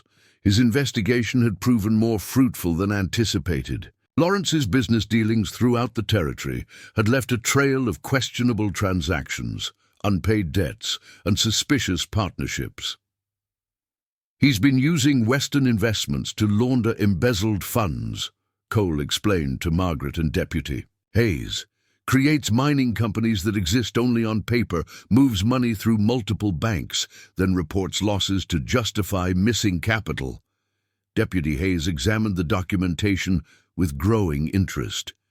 "This is solid detective work, Ranger Brennan, but it's still circumstantial, without direct evidence of the original embezzlement. Which is why we need those documents Margaret hid in Philadelphia," Cole said. "But first, we need to force Lawrence into making a mistake here in Denver." The opportunity came sooner than expected. Lawrence, apparently believing Margaret was trapped in Denver awaiting extradition, became careless in his confidence. He approached Deputy Hayes directly, offering a substantial reward for Margaret's immediate transfer to his custody. "The woman is clearly dangerous," Lawrence told Hayes in his most persuasive manner. "She's already murdered once, and her continued freedom threatens innocent people. Surely territorial authorities don't want responsibility for harboring such a criminal." Hayes, following Cole's coaching, appeared to consider the offer seriously. "Mr. Lawrence, these are grave accusations. Perhaps you could provide more details about this alleged murder." Lawrence's eagerness to elaborate proved his undoing. In his determination to convince Hayes of Margaret's guilt, he revealed details about Thomas Sullivan's death that had never been published in any newspaper, details that only the murderer himself could have known. "He described the exact position of my father's body," Margaret explained later to Cole. "The location of the head wound, the way his desk had been disturbed, information that was kept from the press to protect the investigation." Cole's smile was grim with satisfaction. Lawrence just confessed to murder in front of a federal officer. Hayes witnessed the entire conversation, but capturing Lawrence's confession was only the beginning. The man was too wealthy and well-connected to be easily arrested based on verbal statements alone. They needed irrefutable proof, and that meant retrieving the hidden documents from Philadelphia. "I have an idea," Margaret said suddenly.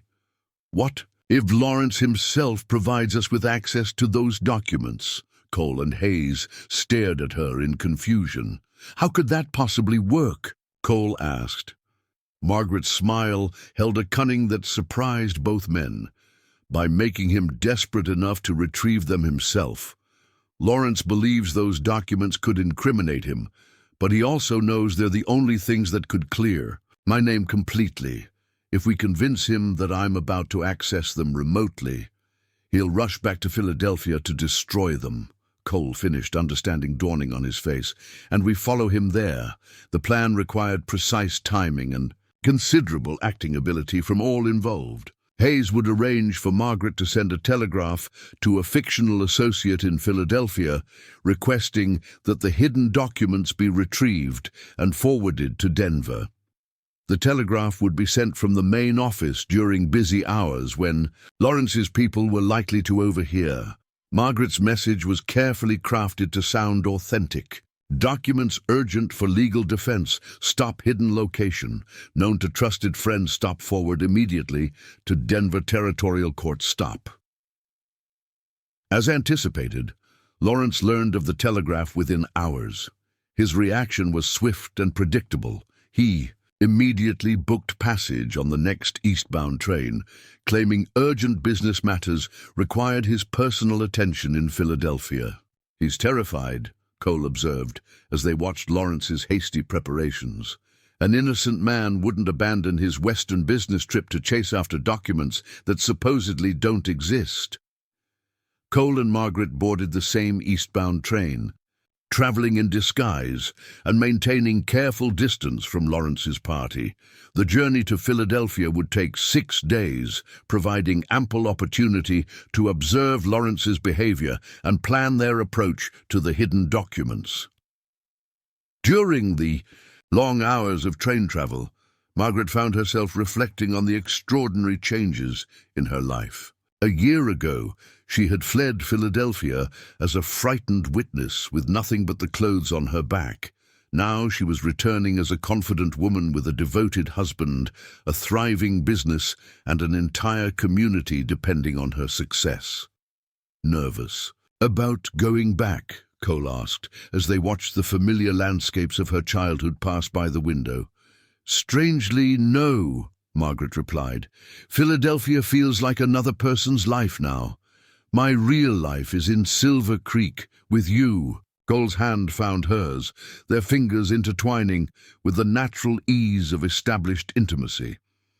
"Whatever happens when we get there, we face it together." Philadelphia's smokestacks and church spires appeared on the horizon as the train approached. The city, but Margaret felt no nostalgia for her former home. The elegant row houses and cobblestone streets that had once defined her world now seemed cramped and artificial compared to the open spaces of Colorado Territory. Lawrence had booked rooms at the prestigious Continental Hotel, while Cole and Margaret chose a modest establishment that provided anonymity along with comfortable accommodations. Their first task was locating the bank where Margaret had hidden her father's evidence, hoping the documents remained undisturbed after more than a year. First National Bank of Philadelphia occupied an imposing granite building in the heart of the financial district. Margaret approached the familiar institution with carefully controlled emotions, knowing that her father had spent his final days in these very halls, fighting to save his reputation and business. The bank president, Harrison Wells, had been her father's longtime friend and colleague. Wells recognized Margaret immediately, despite her Western attire and the confident bearing she had developed during her months in Silver Creek. "Margaret Sullivan," Wells said with obvious relief. "My dear child, we had feared the worst when you disappeared so suddenly. There have been the most terrible rumors. I know about the accusations Frederick Lawrence has been spreading," Margaret interrupted. "Mr. Wells, I need to access my father's safety deposit box. There are documents that will prove Lawrence's guilt and clear my father's name." Wells's expression grew troubled. "Margaret, I'm afraid there's been a complication. Mr. Lawrence presented legal documentation claiming authority over your father's estate. He accessed the safety deposit box 3 months ago." Margaret's heart sank. Lawrence had anticipated this move and beaten them to the evidence. But Wells wasn't finished speaking.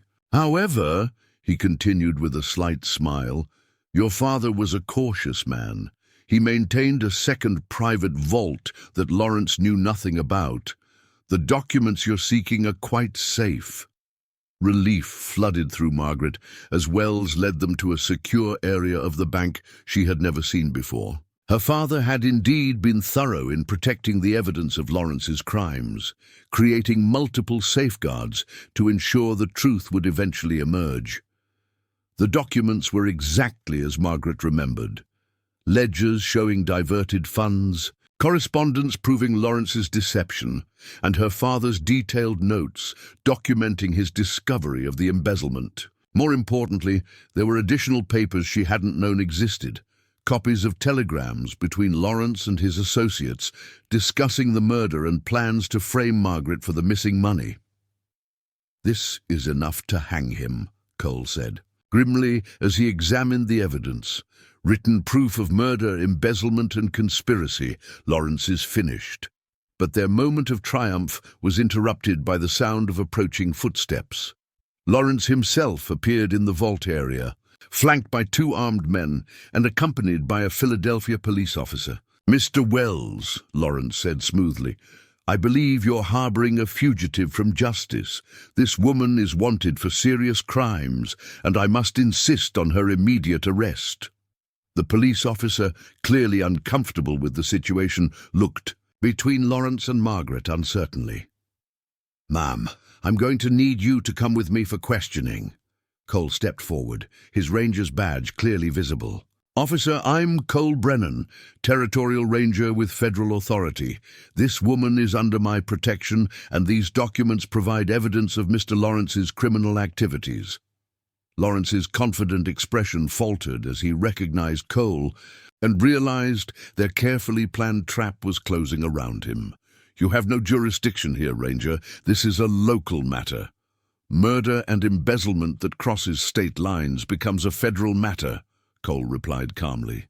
"Mr. Lawrence, you're under arrest for the murder of Thomas Sullivan and conspiracy to defraud federal territories."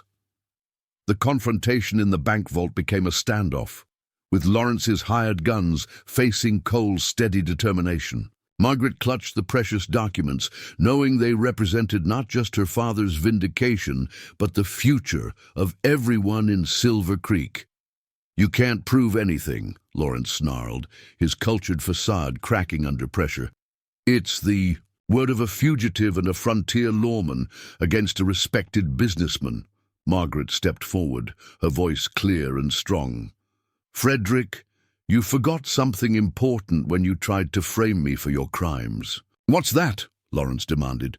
Margaret's smile was fierce with satisfaction. "You taught me everything I know about banking and business records. I know exactly how to read every transaction, every forged signature, every false entry you made. And now I have witnesses who heard you confess to murder in Denver." The fight went out of Lawrence as he realized the futility of his position. The evidence was overwhelming, the witnesses credible, and his own words had condemned him. As the Philadelphia police officer placed him in custody, Lawrence's empire of lies finally crumbled completely. Justice for Thomas Sullivan had finally arrived, and Margaret was free to return to the life she had built in Silver Creek with the man who had claimed her as his wife and proven worthy of her complete trust and love. The trial of Frederick Lawrence became the sensation of Philadelphia's social season. Newspapers across the country followed the proceedings with fascination. drawn by the dramatic elements of murder, embezzlement, a mysterious disappearing heiress, and her unlikely marriage to a frontier lawman. Margaret found herself thrust into unwanted celebrity as reporters clamored for interviews, and society matrons whispered behind their fans about Thomas Sullivan's remarkable daughter.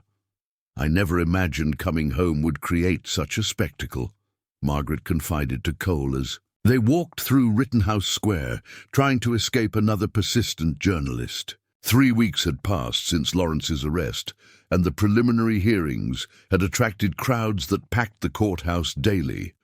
Cole's hand rested protectively on her arm as they navigated through the curious onlookers. "Philadelphia society doesn't know what to make of you now.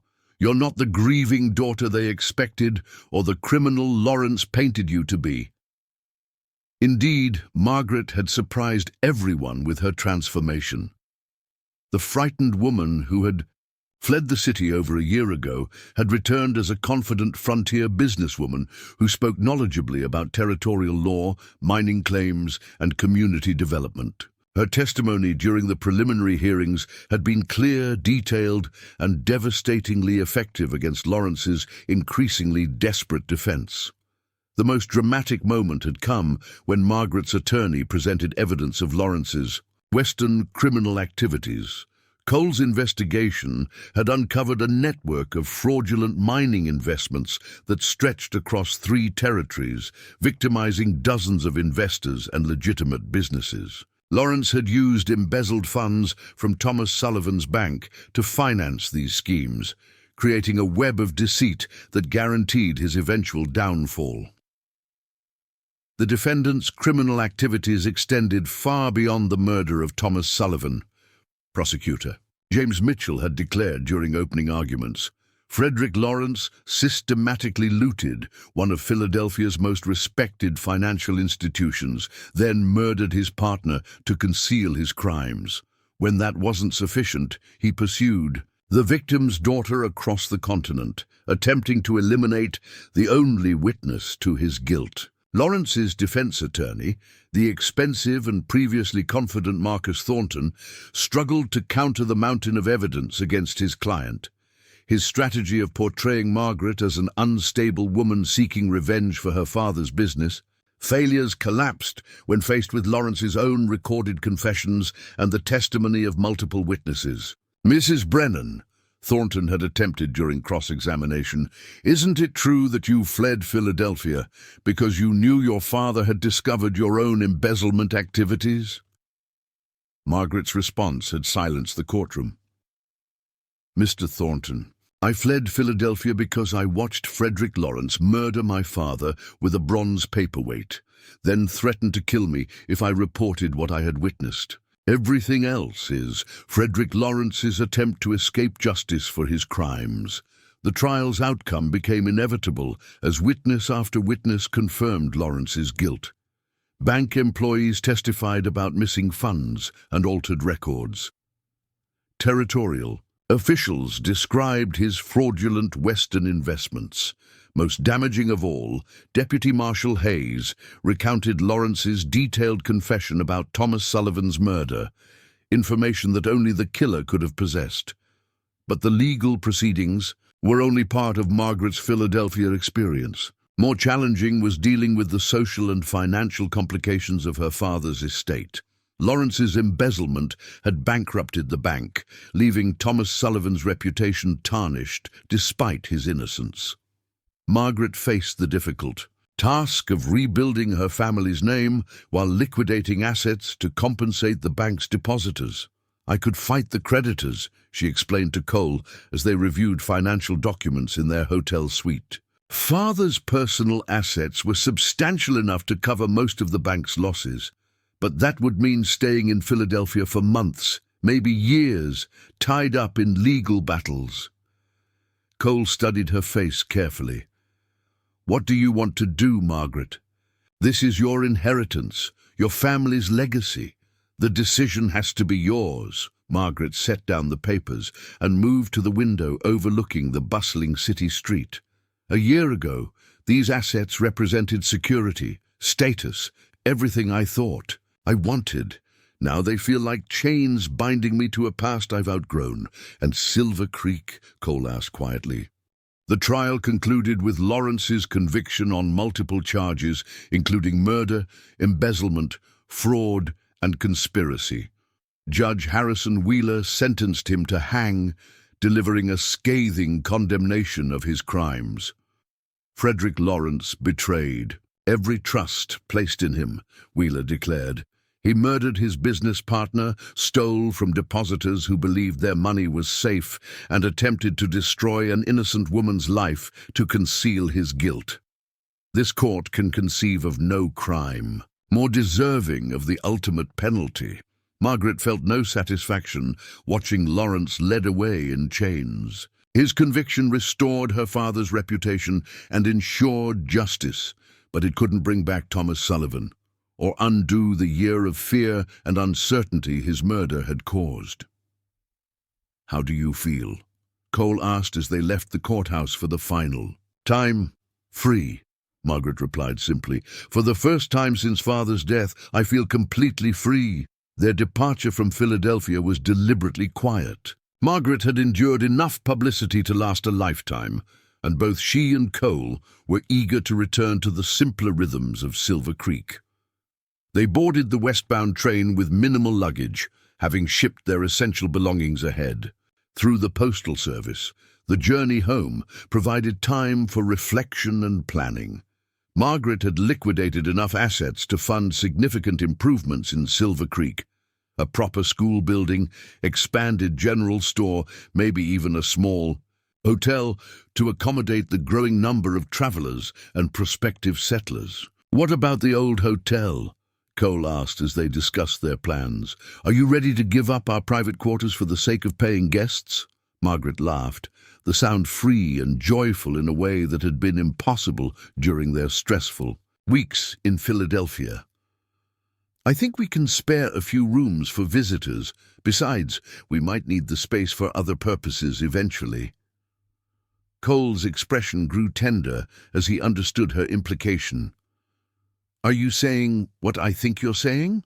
"I'm saying that Silver Creek is going to need more children if it's going to grow into a real town," Margaret replied with a blush.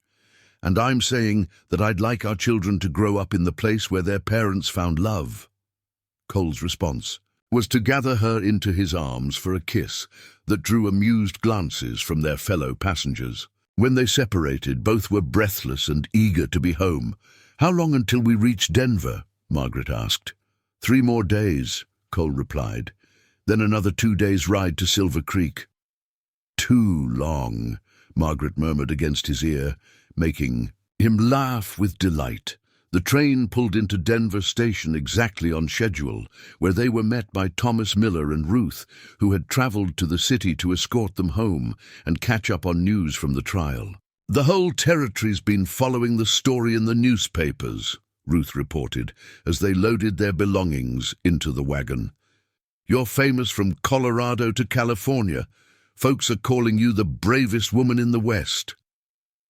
"I'm not brave," Margaret protested.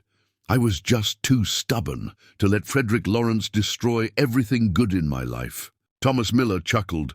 "Mrs. Brennan, I think you underestimate yourself. Most folks would have stayed back east with all that money instead of coming home to an abandoned mining town." "Silver Creek isn't abandoned anymore," Margaret pointed out. "It's home."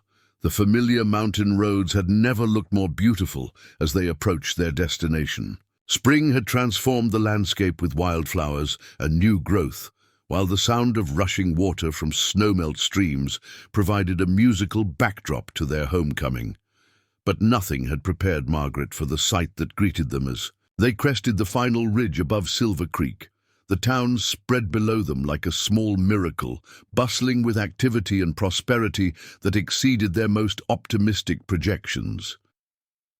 New buildings were under construction along Main Street. Gardens flourished behind every occupied house. Children played in the schoolyard while their mothers tended to businesses and daily chores. Smoke rose from a dozen chimneys, and the sounds of hammering conversation and laughter carried clearly in the mountain air. "My lord," Cole breathed, staring at the transformation, "how many new families arrived while we were gone?" "7," Thomas Miller reported proudly. "Word spread about what you and Mrs. Brennan were doing here, and folks started arriving almost weekly. We've got a blacksmith now, a proper doctor, even a newspaper man who wants to start a weekly gazette." Margaret felt tears of joy as she recognized the fulfillment of their shared dream. The abandoned ghost town where she had first met Cole was now a thriving community, proof that love, hard work, and determination could create something lasting and beautiful.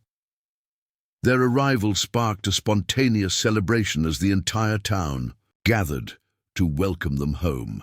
Margaret found herself embraced by friends who had become family, surrounded by children who had grown noticeably during their absence, and overwhelmed by the warmth of genuine community affection. "Welcome home, Mrs. Brennan," called Sarah Henderson, the school teacher who had arrived just before their departure for Philadelphia. "We've missed you terribly." "It's good to be back," Margaret replied, and meant it completely. That evening, as she and Cole sat on the porch of their restored hotel, watching the lights twinkle in windows throughout Silver Creek, Margaret reflected on the extraordinary journey that had brought her to this moment of perfect contentment. "Do you ever regret it?" Cole asked softly. "Giving up wealth and status for this frontier life?" Margaret leaned against his shoulder, breathing in the crisp mountain air that had become more precious to her than the finest perfumes of Philadelphia society. "Never," she said firmly. "I came west seeking security through marriage to a stranger. Instead, I found love with a different stranger, and together we built something more valuable than all the money in Philadelphia." Cole's arm tightened around her. "What's that?" "Home," Margaret replied simply. "A real home, chosen freely, built with our own hands, and filled with people who matter to us." As if summoned by her words, the sound of laughter drifted from the houses below, mixing with the evening songs of birds and the eternal whisper of mountain wind through pine trees. Silver Creek had found its new golden age, and Margaret Brennan had found her place in the world at last. 2 years later, Margaret stood in the doorway of Silver Creek's new schoolhouse, watching her husband address a gathering of territorial officials and prospective investors. The town had grown beyond their wildest dreams, now boasting over 300 residents, a thriving Main Street, and official recognition as Colorado Territory's fastest-growing community. Cole had been elected mayor the previous spring, a role that suited his natural leadership abilities and deep commitment to Silver Creek's future. His ranger position had evolved into serving as the region's federal liaison, helping other abandoned mining towns follow Silver Creek's model of sustainable development. "Ladies and gentlemen," Cole was saying to the assembled visitors, "what you see here isn't just economic revival. It's proof that communities built on cooperation and shared values create lasting prosperity." Margaret smiled at the confidence in his voice, remembering the taciturn, isolated man she had first encountered in this very spot. The scar still marked his face, but it no longer defined him. Silver Creek had healed more than just their town. It had healed the wounded souls who had found each other here. A small tug on her skirt drew Margaret's attention downward. Emma Brennan, their 18-month-old daughter, gazed up with grey eyes identical to her father's and auburn curls that matched her mother's. The child had been born during Silver Creek's first official Christmas celebration, arriving with perfect timing to become the community's most cherished gift. "Mama," Emma said clearly, reaching up to be held. Margaret lifted her daughter, marveling as always at the perfect miracle of this child who represented everything good that had grown from the ashes of her former life. Emma had never known want or fear, growing up surrounded by a community that treasured children as symbols of hope and continuity. "Your papa's being very important today," Margaret whispered to Emma, who giggled and clapped her hands as if understanding completely. The territorial officials were indeed impressed by Silver Creek's transformation. What had once been a ghost, town now featured a railroad depot, telegraph office, modern hospital, and the territory's first teacher training college. Margaret's careful investment of her Philadelphia inheritance had provided seed money for developments that attracted additional funding from Denver and even some eastern sources. Dr. Patricia Wells, the territory's education commissioner, approached. "Margaret," after Cole's presentation concluded, "Mrs. Brennan, I wanted to personally congratulate you on the teacher training program. It's exactly what Colorado Territory needs to support growing communities." "Thank you, Dr. Wells. Education has always been my priority here." Margaret adjusted Emma on her hip as they spoke. "We believe strongly that sustainable communities require educated citizens who can adapt and innovate." "And your own role in that education?" Dr. Wells asked. "I understand you've been instrumental in developing the curriculum for frontier schools." Margaret nodded proudly. "I've written instructional materials specifically for one-room schoolhouses and traveling teachers. The challenges of frontier education require creative solutions." As the official gathering dispersed, Cole made his way to Margaret and Emma with a satisfied expression. "How did we do?" he asked, dropping a kiss on Emma's forehead before embracing his wife. "Very impressive, Mayor Brennan," Margaret replied, teasingly, "though I think you've thoroughly convinced them that Silver Creek is the future of territorial development." Cole's smile was boyish with pride. "Did you hear Commissioner Davidson's offer? Federal funding for a regional courthouse and administrative center. Silver Creek could become the territorial capital when Colorado achieves statehood." The possibility excited Margaret, though she had learned to be cautious about rapid growth. "As long as we maintain what makes this place special," she said. "Success shouldn't mean losing our sense of community." "Agreed completely," Cole said, taking Emma from Margaret's arms as their daughter reached for him. "Speaking of community, Mrs. Henderson wants to discuss her proposal for the Autumn Harvest Festival." Margaret groaned playfully. "Please tell me she's not planning something even more elaborate than last year's celebration. 3 days of festivities, including a territorial-wide competition for the best community development project," Cole reported with amusement. "She's determined to put Silver Creek on every map in the Western Territories." As they walked toward their home, the restored hotel that now served as both residence and community gathering place, Margaret reflected on the remarkable stability their life had achieved. The fears and uncertainties that had driven her west seemed like distant memories, replaced by the solid satisfaction of meaningful work and genuine belonging. Their evening routine had become a cherished ritual. After Emma's bedtime, Margaret and Cole would sit on their front porch, reviewing the day's events and planning for tomorrow's challenges. Tonight, however, Cole seemed particularly thoughtful. "Margaret," he said finally, "I've been thinking about something." "What's that?" she asked, settling into the chair beside him. "Mrs. Patterson received another letter today from her sister in Oregon. She's the 3rd family this month to receive word from relatives who want to start communities like ours."